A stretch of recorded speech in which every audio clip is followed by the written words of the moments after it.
Hi, and welcome to Failurology, a podcast about engineering failures. I'm your host, Nicole, and I'm from Calgary, Alberta. Joining me today is Brian. He's a former commercial pilot with over 10 years of experience in geomatics engineering and project management. He holds a diploma in aviation from Mount Royal College in Calgary, now Mount Royal University, as well as a Bachelor of Science in Geomatics Engineering from the University of Calgary. Welcome, Brian. It's my pleasure to be a part of Failurology today. Brian, what's geomatics engineering? It's not something I've heard a lot about. Geomatics engineering is the engineering discipline that deals with the acquisition, modeling, analysis, and management of positions above, on, and below the Earth's surface. So Google Maps and GPS navigation are built on and from geomatics engineering principles. Fascinating. If you've been listening to Failurology, which I hope you have, today's episode's going to sound a little bit different. I'm trying some new things, so let me know how you like it.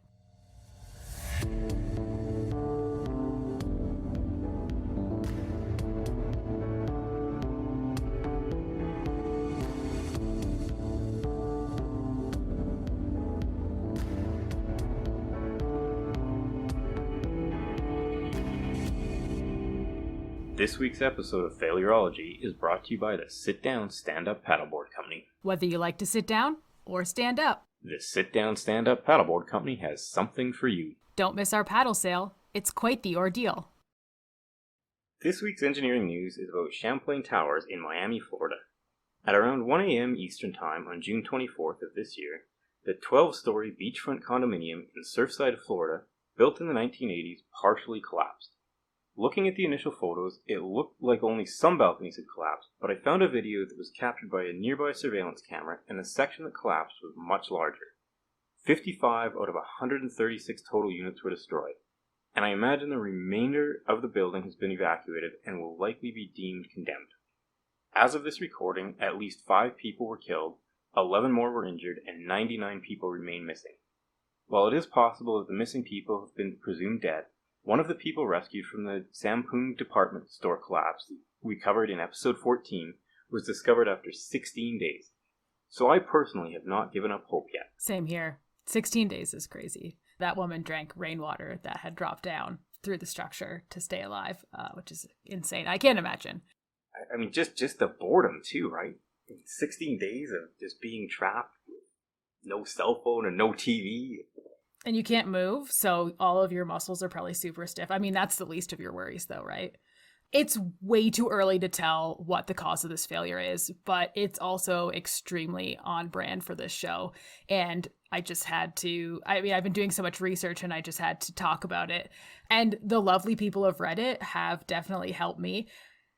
So I'm just going to share some of the information that I found. I think almost all of this came from the subreddit R Engineering. So thank you to you out there if you're on R Engineering. So there was a structural field survey from 2018 that talked about some issues with waterproofing below the pool deck, entrance drive, and planter wall. The report basically says that waterproofing is beyond its useful life and must be completely removed and replaced. One of the significant problems with that is the waterproofing membrane is underneath a concrete topping, so it's very, very disruptive to access. It's causing major structural damage to the concrete slab below the waterproofing layer. The report also notes that the waterproofing is laid on a flat surface, so the water sits on the waterproofing until it evaporates. This was noted as a major error in the original design within that report. The report also notes that there's abundant cracking and spalling of varying degrees observed on the concrete columns, beams, and walls within the parking structure and lower levels of the building. And in some cases, the rebar was exposed and deteriorating. There were some concrete repairs that had taken place, but they don't seem to have worked, and they were causing additional cracking. I also came across some emails that were released by the city. The emails appear to be written from a member of the buildings that collapsed board, and they're related to the adjacent property, which states that property is, quote, digging too close to our property, and we have concerns regarding the structure of our building, end quote. Now, this building is apparently located in another jurisdiction, which is really interesting and unfortunate. And so the city didn't appear to be super helpful, at least from the emails that are released. I mean, I didn't read them all. There's a lot of pages to go through, but I did kind of skim them. And then there's just a couple more things. So from review of the surveillance footage, which you may have seen, the people that have reviewed it are suggesting that the failure occurred near the base of the structure, almost like the legs were kicked out from under it. But also important to note is that Florida is very unstable ground. There's been numerous sinkholes. There's entire communities basically that are sinking. So that foundation could be playing a factor, or it could simply be that the structure was underdesigned, the rebar was corroded, or the concrete and steel they used was substandard. These are all just speculation. It's far too early to tell, but there's a lot of people watching. This failure has been noted as potentially the worst structural failure of an occupied building in U.S. history. And I mean, based on the ones I've researched, I would have to agree with that. So we'll definitely continue to follow this story. It'll probably be a little while before we know exactly what happened. And depending on whether or not this goes to court and those documents are made public, we may never know. I hope that's not the case, but I'm sure the people of Reddit will keep us informed because they always do. So if you want to read more on the collapse, we're going to put a couple links on the website page for this episode. So you can head on over to failurology.ca if you want to check those out.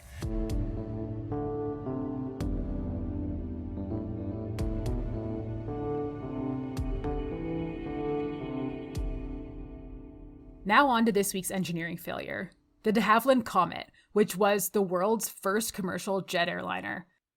Brian, I don't know about you, but I kept singing the Steve Miller Band song when I was researching this. I did not sing the Steve Miller Band song when I was researching this. In fact, I didn't even think of it until you brought it up right now.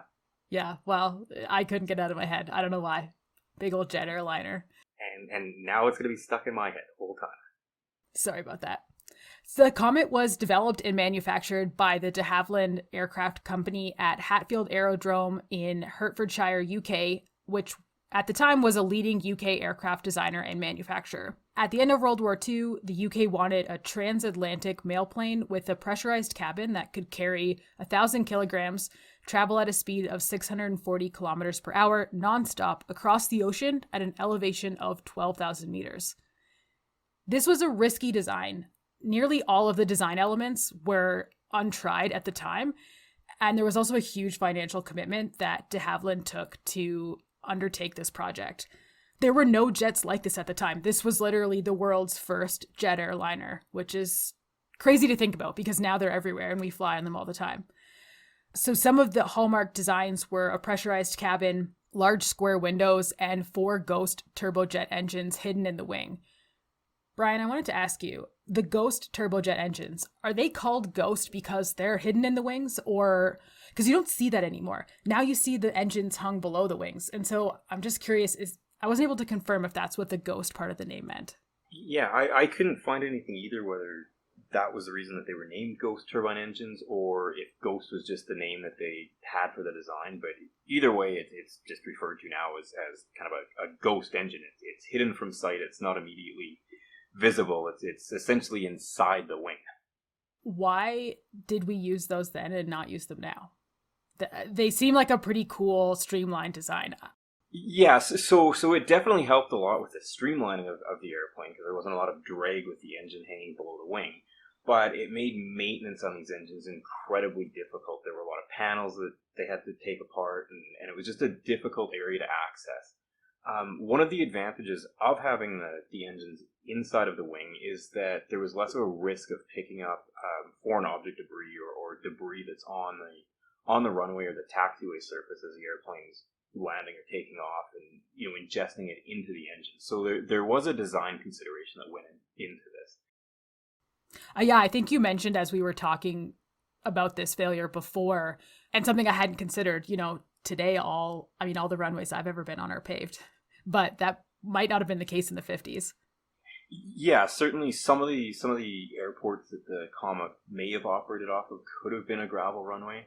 Most of them were likely paved surfaces, but at the same time they were just trying to minimize as much as they could any chance of ingesting foreign object debris. So by putting the engines inside of the wing, it did give them an extra couple feet of clearance above the ground from what we have now. Interesting. So the Comet's flight crew consisted of 2 pilots, a flight engineer, and a navigator. Brian, I'm so glad you're here because planes are, it's like learning a whole new language, and it's not my forte, I will say. So thank you for being here and answering all my questions, because my next question is, what is a flight engineer? Is that like what we would think of traditionally as professional engineer, a PEng, or are they more like a train engineer? I'm going to say they're more similar to train engineers if we're trying to equate them to an engineer discipline of today. So the flight engineer would be responsible for systems operations and engine operations in the airplane. So he would be dealing with the hydraulic system and the fuel system and managing engine loads and the electrical system. So he was somebody that had a really, really good, or he or she had a really good understanding of all of the systems that went into the airplane. Oftentimes, these would be people that did have a flying background or an aviation background, so they would also be commercial pilots or had flown, other aircraft. So they had an ability to understand what was going on with the aircraft. Interesting. That's all automated now, right? We don't have flight engineers anymore. Yes. So in modern aviation now, a lot of that has been, like you said, automated out. That role doesn't exist. There are some airplanes that are still operating, usually not in North America, that do have a flight engineer position. But through systems automation and just advances in technology, that position has just essentially ceased to exist. So the original Comet was the same length as the Boeing 737, but not quite as wide. It also carried fewer people because it was much less spacious. This was the 40s and 50s, and I think partially they weren't sure how many people really fit on a plane, and also we haven't had decades of time and energy spent into condensing everyone into the smallest possible space that they'll purchase to fly. Yeah, this was still the golden era of air travel, kind of the luxury of traveling on an airliner. This wasn't something that you just did because you had to go to a business meeting. This was the elites of the world. This is how the elite people would travel. So it was very important. Yeah, I was like, it's great. People dressed up to go on flights and suits and fancy dresses, and unfortunately, that doesn't seem to happen a lot right now. I think the last flight I was on last year, before COVID, I believe I was wearing sweatpants. So not to the same level as people back in the early 50s. They also had a galley for hot and cold food and drinks, a bar, and separate men and women's washrooms, which is also crazy. Like, so many amenities. Yeah, it was very similar to cruise ships, right? A lot of early air travel was based off cruise ship design. Yeah. Okay. That makes a lot of sense. So a few more things about the Comet. It flew at a faster speed and it climbed faster than the traditional piston-engined aircraft at the time. It was also relatively quiet and comfortable for the time. I, in my non-aviation brain, kind of liken this to the difference between flying on a Dash 8 versus a 737. So the Dash 8 are what I call the 2x2 rows, the smaller planes, the puddle jumpers, as we say. Those planes are very loud. I usually have my headphones turned all the way up to be able to hear what I'm listening to. And then, you compare that to the 737s, which have, 3 seats on either side of the aisle. That's how I tell the difference. How many seats are there? How wide is this plane? Which is, the 737 is quite a bit quieter. It's got a lot of more room. It's quite a bit nicer, but I still like the Dash 8s. They're kind of cozy. Yeah, Dash 8s are great airplanes. I'm a big fan of Dash 8s, and they're Canadian built, so that's a point right there for them. Oh, even better. I think, too, my brain knows that when I'm on a Dash 8, I'm not going very far, so I don't have to sit on the plane for very long. I'm really built for 90-minute flights max. Anything more than that's just too long. Hours in a Dash 8 is not fun. I've done that a number of times, and it's not the most pleasant flying experience. Yeah, no thank you. Some other uncommon design elements at the time were swept wing leading edge, integral wing fuel tanks, and four-wheel bogie main undercarriage, which I think means that the landing gear was four-wheeled instead of two. That's correct, yeah. It would have 4 wheels there. Fuel tanks in the wings. That seems weird to me. Is that normal? Do we still do that? Yeah, we definitely still store fuel in the wing tanks, and lots of aircraft actually store fuel in the tail. There's lots of spots that fuel will get stored in the aircraft, and during flight, so in the flight engineer position or in the automation now, we can actually move fuel around between the wings and the belly tanks and the tail. So we can move it around for weight and balance purposes if we need to. So the integral fuel tanks within the wings, yeah, that's still a common thing that we do now in aircraft design. Before we get into the bad stuff, do you want to tell us about some of the successes of the Comet? Make us, build us up before we tear ourselves down. Yeah, so like Nicole mentioned, the Havilland Comet was the first modern jet engine commercial passenger airliner. Prior to that, there was a lot of 2-engine and 4-engine piston-powered aircraft. They weren't pressurized. They flew fairly slowly. They were noisy. They couldn't climb above the weather. So that was one of the big things that the Comet was designed for, to fly above the weather, to fly faster, and to be able to climb a lot quicker above the weather. So the Comet was typically about 50% faster than piston engine aircraft of the same era. So British Overseas Airways Corporation, the launch customer for the Comet, they'd planned a 9-stop flight from London to Tokyo that would take 36 hours. And some of their competitor aircraft would complete the flight in 46 or 47 or 48 hours. So even though it was 9 stops to get there, you still saved 10 hours on your trip. And just looking at that too, to me it seems ridiculous that 36 hours was seen as an incredibly quick flight to get from London to Tokyo. I think now that's probably going to be an 11-hour flight. I haven't done that flight. Nicole, have you done this London to Tokyo flight before? No, I haven't, but you can fly from Calgary to Tokyo. I think it's 14 hours. One way, obviously. But you obviously go the other way. You go over the Pacific. But either way, it's like London to Tokyo or Canada to Tokyo, it's going to be much shorter than 36 hours. It's also weird to think about the fact that we have all these nonstop long distance flights, right? Like, I mean, the planes can fly over 10 hours nonstop. It's crazy to think you'd have to stop 9 times. That's essentially every 4 hours they were stopping for fuel to get to their destination. Yeah, and I think that was just part of travel back in the day, is that you just stopped a whole bunch of times on the way to your destination. It was part of the experience, I guess, similar to a train trip now, right? Where you stop every few hours at a city to load people and unload people. So was that the biggest limiting factor between how many stops was the length of travel before it ran out of fuel? Yeah, fuel is definitely a driver of how long you can fly between each point. And so is it that they found better ways to store the fuel improved, or the engine efficiency improved, or is it a combination? It's going to be, I'm going to say 99% engine efficiency improvement.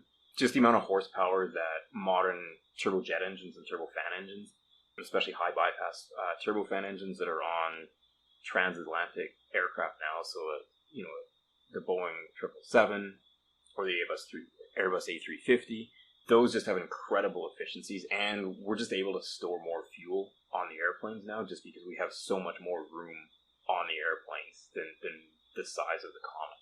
And so in its first year of service, the Comet carried 30,000 passengers, including some members of the royal family. So for the first year, it was phenomenally successful. It was the creme de la creme of air travel. Even with those successes and the challenges of designing a whole new kind of plane, the Comet did have some serious problems. I mean, we wouldn't be here if it didn't. There were overall 13 fatal crashes, 426 fatalities, and 26 hull loss accidents. Brian, what is a hull loss accident? So a hull loss accident happens when the insurance company deems that it costs more money to fix the airplane than what it's worth. So it's the same thing as writing off your car in an accident. Yeah, and in total there were only, I believe, just over 100 airframes that the Comet produced. So they had a fairly substantial number of percentage-wise of airframes that were lost. Yeah, I read there was 114 of the Comet built, including the prototypes. Do you know how many 737s there are? I'm curious, just comparison-wise. There's over 10,000 737s that have been built since 737s went into production. So substantially more 737s than the Havilland Comets out there. 114 versus over 10,000. Big difference. There were 3 catastrophic in-flight breakups of the Comet in the first 12 months of travel. Investigations took place, and it did take a while for all to flush itself out, but in the end, they determined that 2 of the failures were caused by metal fatigue in the frame, and the other was caused by overstressing the frame due to severe weather. Following these investigations, they determined that the design flaws were related to improper riveting, dangerous concentration of stress around those square windows. In the future prototypes, the windows were revised to oval and the structure was significantly reinforced. And we're going to get into all of that as we talk about the failures. So Brian, do you want to talk about the first accident that occurred? Yeah, so the first accident that occurred with the Comet actually occurred with an airframe that was supposed to go to Canadian Pacific Airlines, and it wound up crashing in Karachi, Pakistan. And the investigation into that blamed pilot error. They'd failed to become airborne while attempting a night takeoff. They'd over-rotated the aircraft. The angle of attack was too high. They suffered a loss of lift. And ultimately, the aircraft went into a dry drainage canal, and it collided with an embankment. Unfortunately, all 5 crew and the 6 passengers that were on board were killed. So in response to that, Canadian Pacific cancelled its remaining order for a second Comet and never operated the type in commercial air service in Canada. Do you know when that Karachi failure occurred? That was in 1953. So March 3rd of 1953 is when the first accident of the Comet occurred.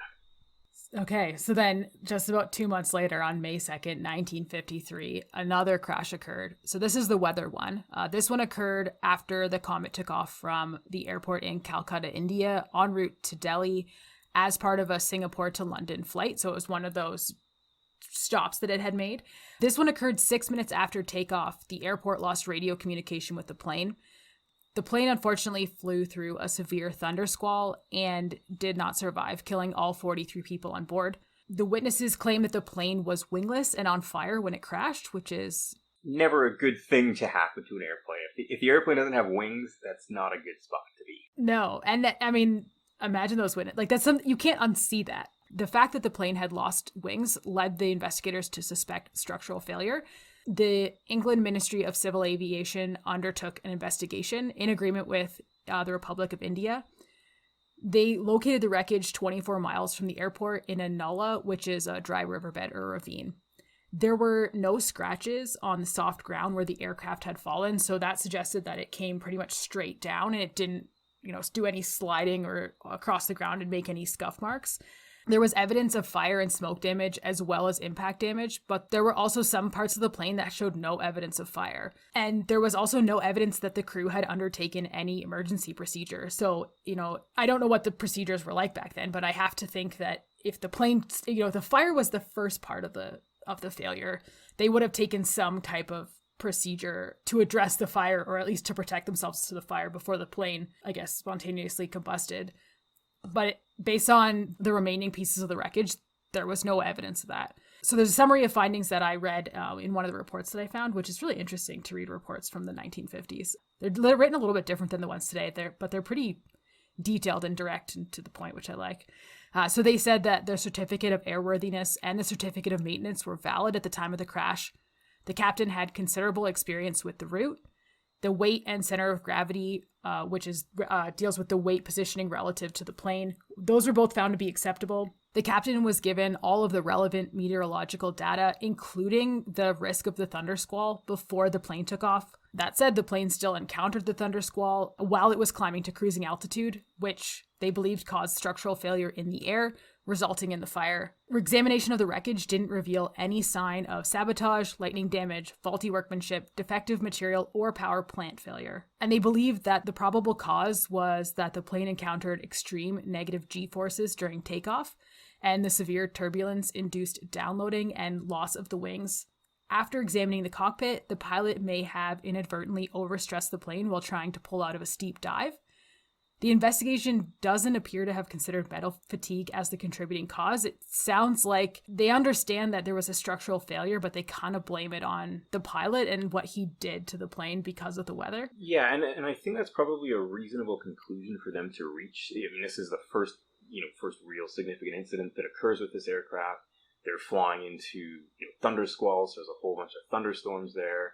There's wings that aren't attached to the airplane. So certainly I think the direction was correct, that there was an overstressing in the airframe, likely from possibly pulling out of a steep dive or turbulence related issues from the thunderstorm. So I do think that they settled on probably the correct cause, or at least the most likely cause based off the evidence that they had here. At the time, yeah. Hindsight, 70 years later, looking back, it's more probable that the structure was to blame and it was a structural failure. But at the time, based on the little evidence they had, this was only really the second crash that had occurred.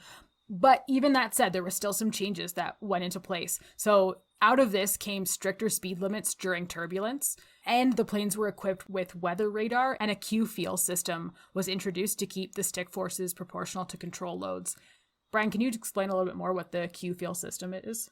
Yeah, so the Havilland Comet and aircraft at that time, they had wires and pulleys and cranks that would translate those control forces from the control column or the yoke all the way to the control surfaces. So with the Q feel system, the pilots were able to get feedback of how much pressure they were applying to those control surfaces. They could feel it through the control column, so they would know if they were pulling back too hard out of a dive, or if they were rolling the plane too hard. So it would just give them some positive feedback into the control column. I mean, it's very similar like video game controllers now, where there's some feedback that the controller will vibrate a little bit. It was kind of the same concept into the control column for the Q feel system. I think that would allow the pilots to fly it a lot more intuitively. I've never flown a plane. I'm not qualified. But, you get onto the airplane and you look in the cockpit and there's just buttons and dials and knobs and things. Wow, there's a lot of stuff there. So, I think some feedback and allowing you to be a little more intuitive would probably be helpful. Oh, definitely. So do you want to tell us about the next crash that occurred? Yeah, so we're on to the third crash now. So the third crash occurs January the 10th of 1954, about 6 or 7 months after the second crash. So 30 minutes after takeoff, there's another comet traveling from Singapore to London, and it broke up again in midair and crashed into the Mediterranean Sea, and unfortunately it killed all 35 people on board. Up until that point, the aircraft had operated just under 1,300 flights before the incident, so a fairly low number of flights in terms of modern commercial aviation aircraft. So what is a typical flight cycle number for modern aircraft? Just an average. Easily into, that multiple thousands is not unrealistic. There's certainly aircraft out there that are into 10,000-20,000 cycles.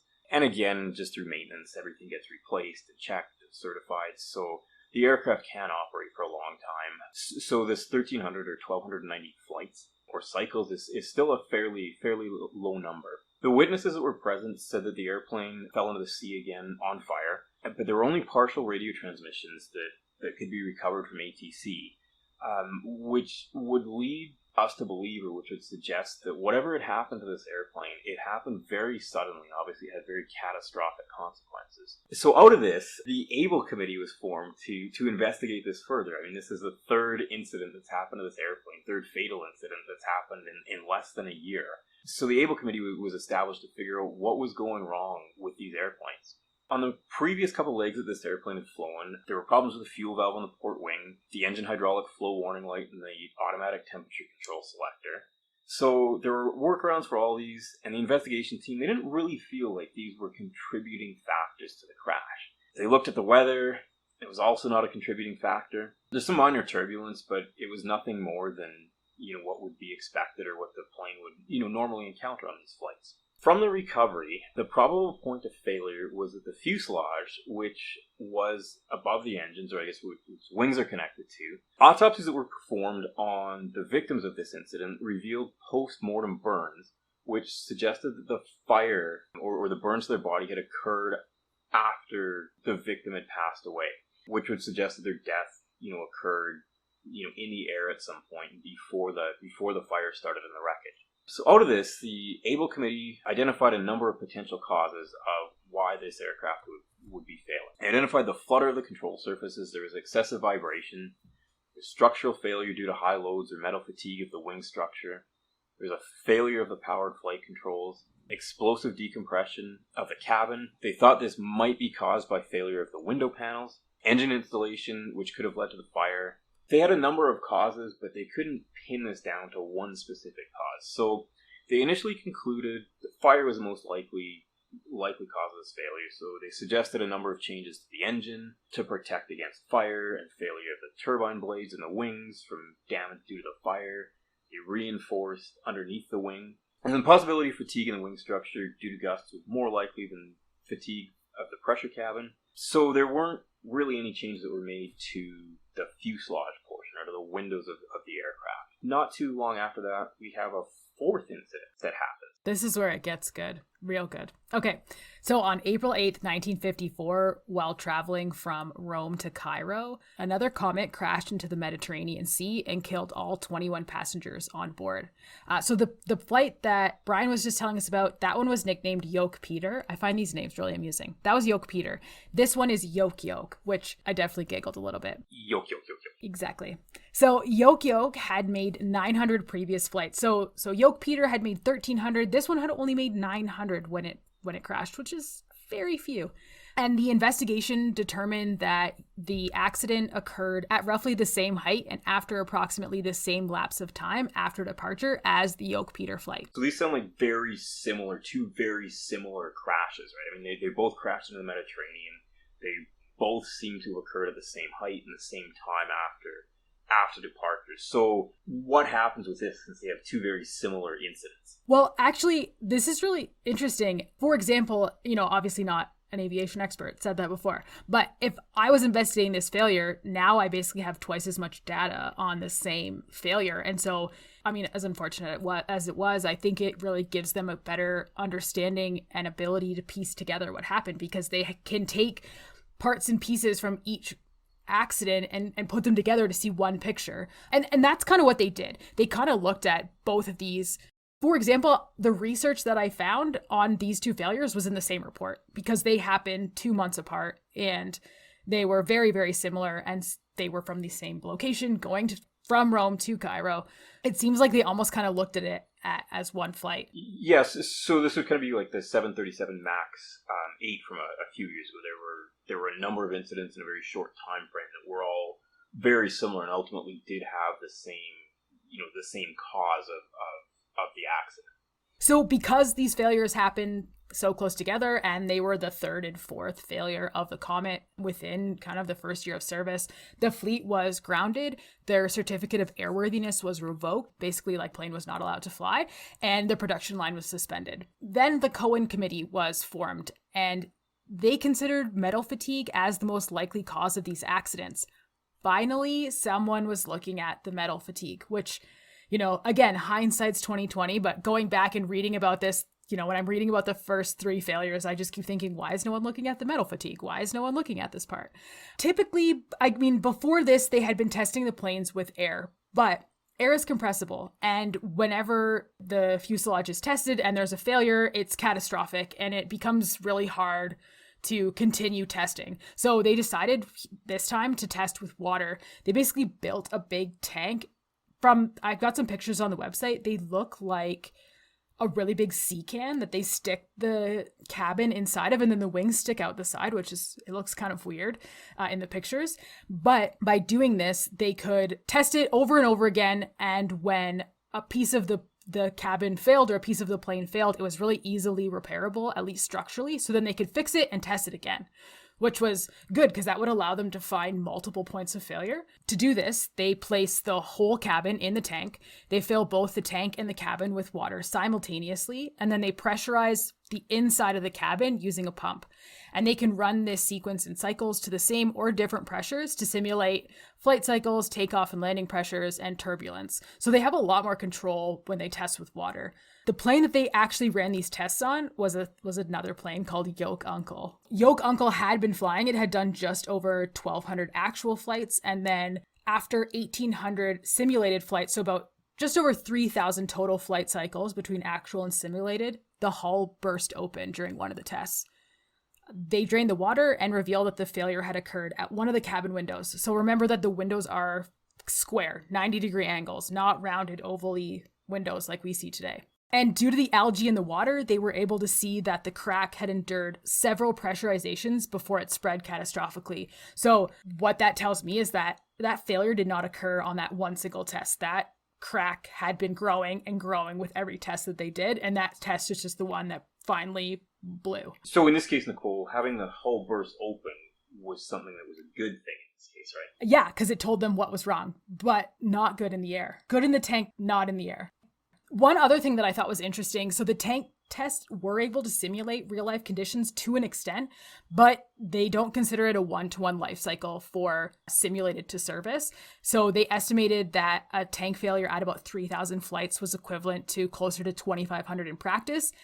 But, today's flights, I would assume the average plane flies at least 4 flights a day. So that's less than 2 years of flying, which is not very many. And also between Yoke Peter, which failed at 1,300 flights, and Yoke Yoke, which failed at 900 flights, that number wasn't consistent. So, it's almost like they didn't know where it was going to fail, just that it could fail at any moment. It was like Schrodinger's fuselage explosion. Which is a real thing that we just made up. It is, but also terrifying. So the Cohen Committee determined that the cause of the failure of Yoke Peter was the bursting of the pressure cabin. And once they found all of the wreckage and closely examined it, they confirmed that. They even built, this is really interesting, they even built a scale model out of wood, and they flew it at appropriate speeds and had it made to break at this point where the failure was suspected based on the tank tests.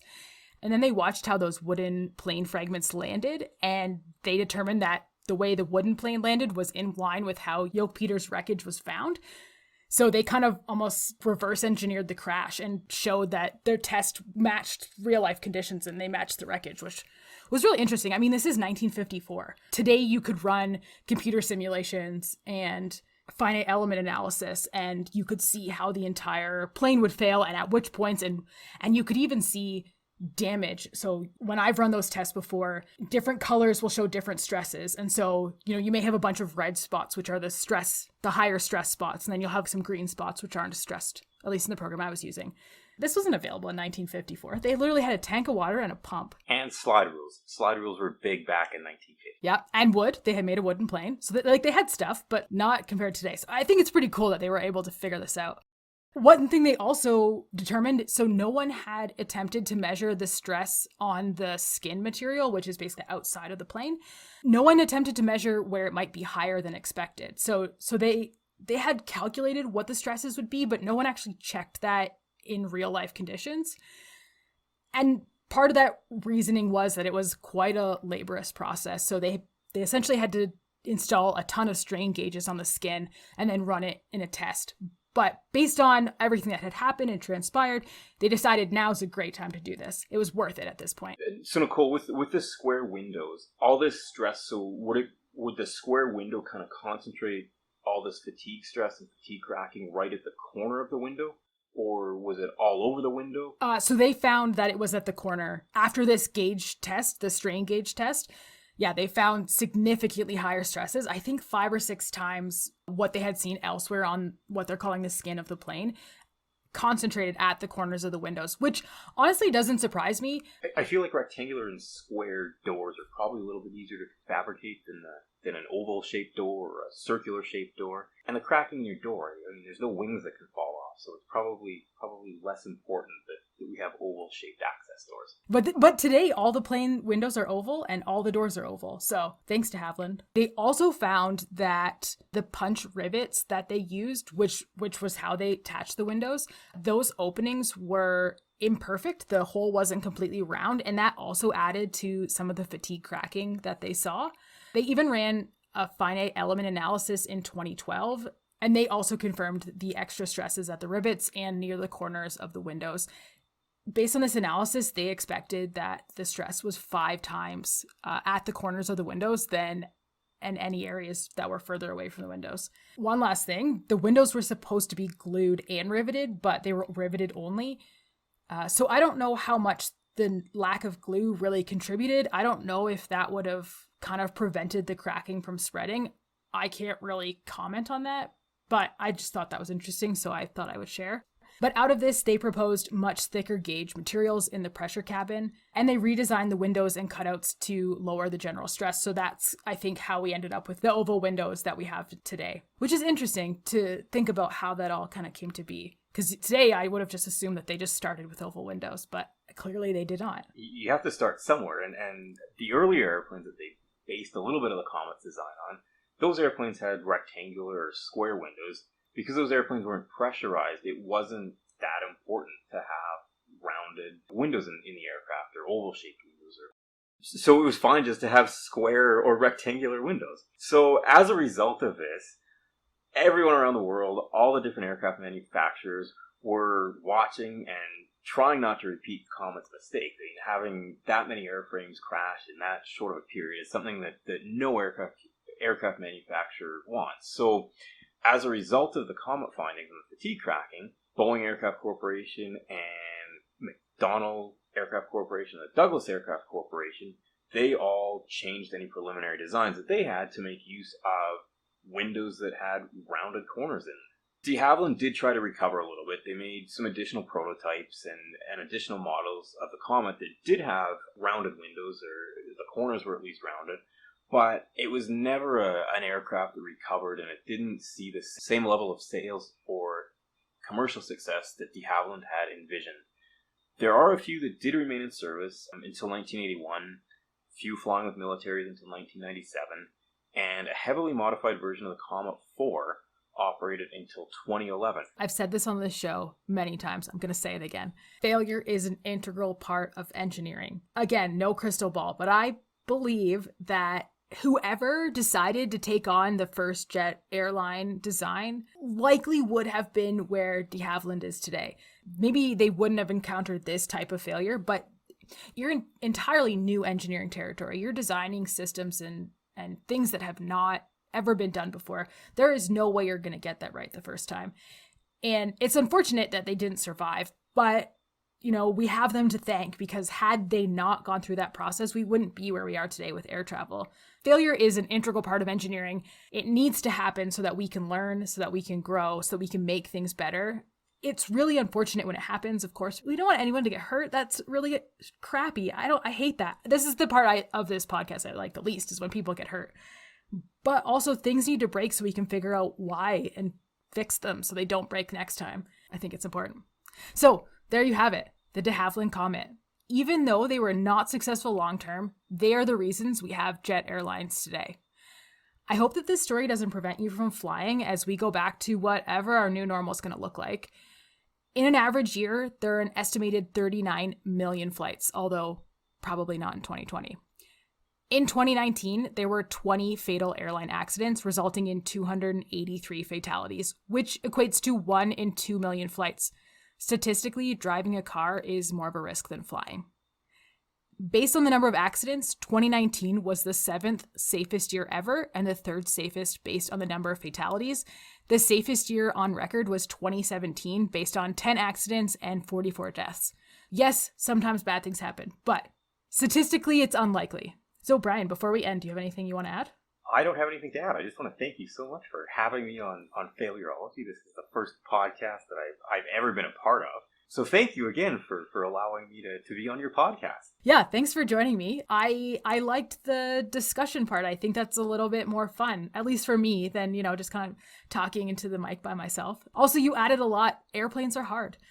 There's a lot of things I don't know. It's like learning a whole new language. I did Air France Flight 447 in episode 9, and I went into it thinking it was going to be easy. I mean, it's pitot tubes. They got filled with ice. How complicated can this be? But there's so much. I had to use basically a jargon cheat sheet to read the report because I didn't understand all of the things that they were saying. There was so many things to learn just to understand what had happened. Aviation loves abbreviations and acronyms.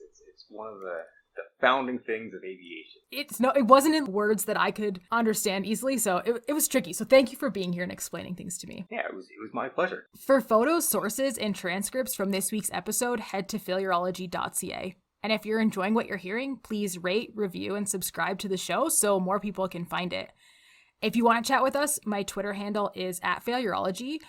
You could email us at thefailurologypodcast@gmail.com, or you can connect with us on LinkedIn. Check out the show notes for links to all of these. And thanks everyone for listening.